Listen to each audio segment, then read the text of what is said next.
PM Modi 31 मार्च से UP में फूकेंगे चुनावी बिगुल। पीएम मोदी चुनाव में प्रचार करने के लिए उतरने वाले हैं। इसी के साथ साथ पश्चिम यूपी के मेरठ में वे चुनावी प्रचार की शुरुआत करेंगे। गठबंधन के प्रत्याशियों के पक्ष में माहौल बनाएंगे। आरएलडी अध्यक्ष जयंत चौधरी भी रैली में होंगे शामिल। तो पीएम मोदी जो है वो जल्द से जल्द यूपी में चुनावी प्रचार की कमान अपने हाथ में लेने वाले हैं।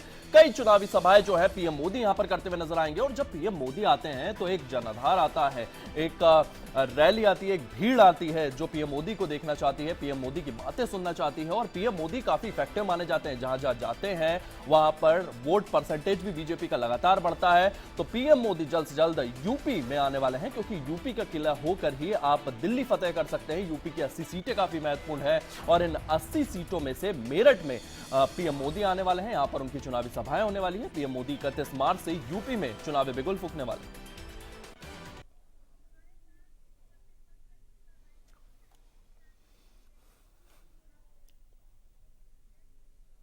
और इसी खबर को लेकर के हमारे सहयोगी पंकज गुप्ता हमारे साथ मौजूद हैं। पंकज, पीएम मोदी जल्द से जल्द यूपी में प्रचार करने आने वाले हैं। इसी के साथ साथ जिस तरीके से पीएम मोदी की एक अलग छाप रहती है, लोग उनसे कनेक्ट होते हैं, जिस तरीके की बात वो करते हैं, कहीं ना कहीं जिस तरीके से पीएम मोदी यूपी में प्रचार प्रसार शुरू करने वाले हैं, बीजेपी को इससे कितना फर्क पड़ने जा रहा है? मैं सबसे पहले बता दूं कि 2014 में मोदी जो शुरुआत यानी कि अपनी जनसभा की मेरठ से की थी, 19 में भी मेरठ से की थी, अब 24 में भी वो मेरठ से कर रहे हैं। जब 14 में थे तो सबसे पहले कालीपलटन मंदिर गए थे, जहां उन्होंने जल अभिषेक किया।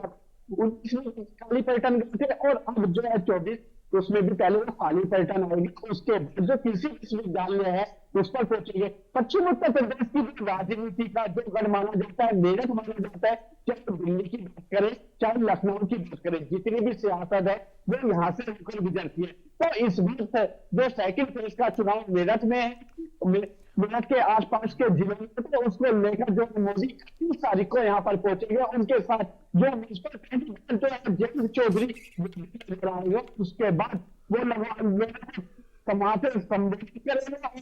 जो यहाँ पर अरुण जो गोविल है उनके लिए वो सचिव लोगों से मांग करेंगे, अपील करेंगे।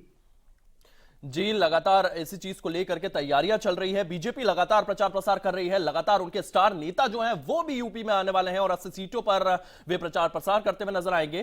किस तरीके से यूपी में जिस तरीके से सोशल मीडिया का इस्तेमाल एक काफी तौर पर किया जाता है, बीजेपी की जो आईटी सेल है वो लगातार सोशल मीडिया पर मैसेज प्लॉट करती रहती है। पीएम मोदी हर बार आते हैं, वो एक ना एक ऐसी बात कह जाते हैं जो सोशल मीडिया पर लगातार सर्कुलेट होती है। तो किस तरीके से बीजेपी का जो सोशल मीडिया सेल है और बीजेपी जिस तरीके से रैलियां अपनी प्लॉट करती है, इसके सामने विपक्ष कहां नजर आ रहा है आपको? बिल्कुल, सबसे पहली बात करें तो विपक्ष की बात कर लेते हैं। मेरठ में जो विपक्ष है, यहाँ भानु प्रताप को सबसे टिकट दिया गया, भारतीय प्रत्याशी है। हालांकि उनके जो यहाँ जिला अध्यक्ष है वो भी उनको नहीं जानते थे। जब उनका नाम घोषित हुआ, मेरी खुद जिला अध्यक्ष हुई, तो उनका साफ तौर पर कहना था कि पंकज जी जैसे आप जानते हैं वैसे ही मैं जानता हूँ। और नहीं, विपक्ष की बात तो विपक्ष आसपास यानी कि बसपा की बात कर लेते हैं। बसपा के यहाँ से जो टिकट दिया गया है, यहाँ पर जो त्यागी जी है, त्यागी जी बिहार के प्रत्याशी है, तो साफ तौर पर कहा जा सकता है विपक्ष काफी कमजोर यहाँ पे नजर आ रही है। वही आईटी सेल की बात करें तो जो मोदी का आईटी सेल है वो काफी मजबूत है। और जब भी मोदी एक अपनी छाप यानी कि मंच के माध्यम से वो छोड़ जाते हैं, जो काफी लंबे समय तक चर्चा का विषय होता है। और वही एक जो उनकी छाप होती है वही एक जीत का बड़ा कारण बनता है।